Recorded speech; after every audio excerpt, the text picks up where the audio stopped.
اور جب ہمارے فرشتے لوط کے پاس آئے تو وہ ان کے آنے سے غمناک اور تنگ دل ہوئے اور کہنے لگے کہ آج کا دن بڑی مشکل کا دن ہے۔ اور لوط کی قوم کے لوگ ان کے پاس بے تحاشا دوڑتے ہوئے آئے، اور یہ لوگ پہلے ہی سے انتہائی بیہودہ حرکتیں کیا کرتے تھے۔ لوط نے کہا کہ اے بھائیو، یہ جو میری قوم کی لڑکیاں ہیں یہ تمہارے لیے جائز اور پاک ہیں، تو اللہ سے ڈرو اور میرے مہمانوں کے بارے میں مجھے بے آبرو نہ کرو۔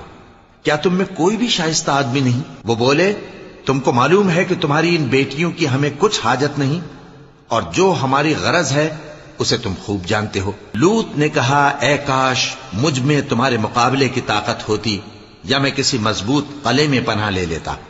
فرشتوں نے کہا، اے لوط، ہم تمہارے پروردگار کے فرشتے ہیں، یہ لوگ ہرگز تم تک نہیں پہنچ سکیں گے، تو کچھ رات رہے سے اپنے گھر والوں کو لے کر چل دو، اور تم میں سے کوئی شخص پیچھے مڑ کر نہ دیکھے مگر تمہاری بیوی کے جو آفت ان پر پڑنے والی ہے وہی اس پر بھی پڑے گی۔ ان کے عذاب کے وعدے کا وقت صبح ہے، اور کیا صبح کچھ دور ہے؟ پھر جب ہمارا حکم آیا ہم نے اس بستی کو الٹ کر نیچے اوپر کر دیا، اور ان پر پتھر کی تہ بتہ کنکریاں برسائیں جن پر تمہارے پروردگار کے ہاں سے نشان کیے ہوئے تھے، اور وہ بستی ان ظالموں سے کچھ دور نہیں۔